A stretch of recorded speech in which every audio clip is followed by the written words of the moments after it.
આકાશવાણી ભુજ સમાચાર જાગૃતિ વકીલ વાંચે છે. નમસ્કાર. રાજ્યમાં નવા 17 તાલુકાઓની જાહેરાત કરવામાં આવી છે. ગાંધીનગરમાં મુખ્યમંત્રી ભૂપેન્દ્ર પટેલની અધ્યક્ષતામાં મળેલી મંત્રીમંડળની બેઠકમાં બનાસકાંઠામાંથી નવો વાવ થરાદ જિલ્લો તેમજ હાલના રાજ્યના 21 તાલુકામાંથી 17 તાલુકાની રચના કરવાની દરખાસ્તને મંજૂરી આપવામાં આવી છે. આ સાથે રાજ્યમાં તાલુકાઓની સંખ્યા હવે 265 થશે. આ અંગે માહિતી આપતા પ્રવક્તા મંત્રી ઋષિકેશ પટેલે કહ્યું, મુખ્યમંત્રી ગ્રામોત્થાન યોજનાનો લાભ મળતા નવા બનનારા તાલુકા મથકોનો શહેરી ઢબે વિકાસ થઈ શકશે. કચ્છ જિલ્લા વિકાસ અધિકારી ઉત્સવ ગૌતમના અધ્યક્ષસ્થાને અને ચૂંટાયેલા પ્રતિનિધિઓ તથા વહીવટીતંત્રના ઉચ્ચ અધિકારીઓની હાજરીમાં જિલ્લા સેવા સદન ભુજ ખાતે સંકલન સહ ફરિયાદ સમિતિની બેઠક યોજાઈ હતી.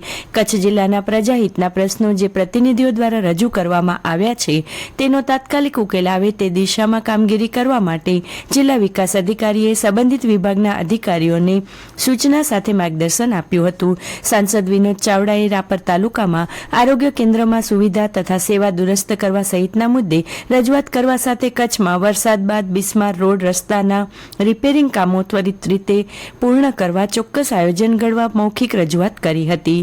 બાયપાસ રોડ બની જતા ભુજમાં ભારે વાહનોના નિયમન અંગે રજૂઆત પણ કરી હતી. આ સાથે કચ્છ ભૂકંપ ઝોન 5માં આવતું હોવાથી ટીપીના નિયમો અને બાંધકામ અનુસંધાને જરૂરી સુધારા કરવા તેમજ ભુજના ભૂકંપગ્રસ્ત નાગરિકોના પ્રોપર્ટીને લગતા પડતર મુદ્દાઓનો ઉકેલ ત્વરાએ લાવવા પર ભાર મૂક્યો હતો. તો જિલ્લા પંચાયત પ્રમુખ જનકસિંહ જાડેજાએ ફાચરિયા બગડા છસરા જૂથ પાણી યોજનાનું કામ પૂર્ણ કરવા, લો વોલ્ટેજની સમસ્યા નિવારવા, શિકારપુરમાં ફીડર ચાલુ કરવા, વાંડિયા ગામના પેટા કેનાલની કામગીરી પૂર્ણ કરવા રજૂઆત કરી હતી. સ્વચ્છ ભારત મિશનના 11મા વર્ષની ઉજવણીના ભાગરૂપે સ્વચ્છતા હી સેવાને સ્વચ્છોત્સવ તરીકે ઉજવવાનું નક્કી કરેલ છે. તારીખ 17 સપ્ટેમ્બરથી 2 ઓક્ટોબર સુધી સ્વચ્છતા હી સેવા પખવાડિયા અંતર્ગત અંજાર ખાતે આજે પંડિત દીનદયાળ ઉપાધ્યાયની જન્મજયંતિ નિમિત્તે દેવળિયા નાકા પાસે આવેલી તેમની પ્રતિમાને હારારોપણ કરી પુષ્પાંજલિ અર્પણ કરવાનો કાર્યક્રમ યોજાશે. સાથોસાથ નગરપાલિકા હિન્દુ સાર્વજનિક સ્મશાન ખાતે એક દિન એક ઘંટા એક સાથ શ્રમદાન કાર્યક્રમ યોજાશે.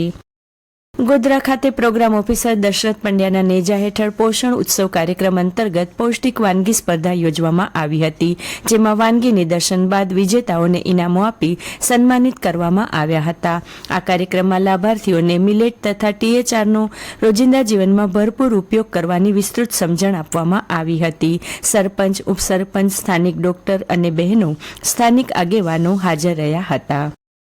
આજે ચૈત્ર નવરાત્રીના ચોથા દિવસે માતા દુર્ગાના ચોથા સ્વરૂપ માતા કુષ્માંડાની પૂજા કરવામાં આવે છે. માતા કુષ્માંડાને આ સૃષ્ટિના સર્જક કહેવામાં આવે છે, જેમની 7 ભુજાઓ છે, જેમાં અનુક્રમે કમંડલ, ધનુષ્ય, બાણ, કમળનું ફૂલ, કલશ, ચક્ર અને ગદા તથા 8મા હાથમાં એવી માળા છે જે બધી સિદ્ધિઓ તથા નવા ભંડોળ આપે છે.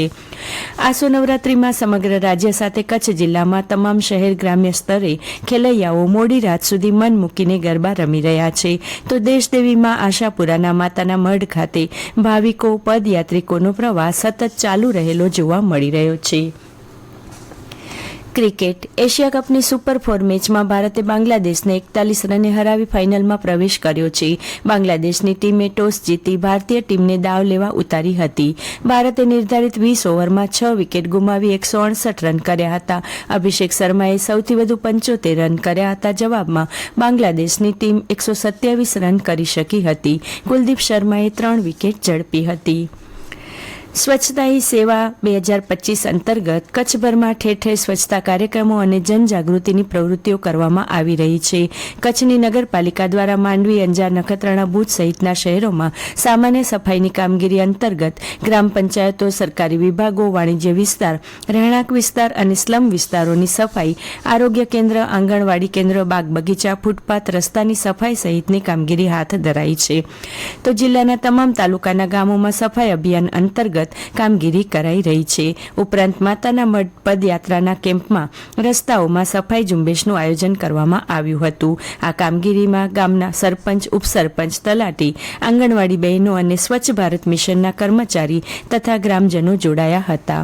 અને આ સાથે આ સમાચાર બુલેટિન પૂરું થયું. નમસ્કાર.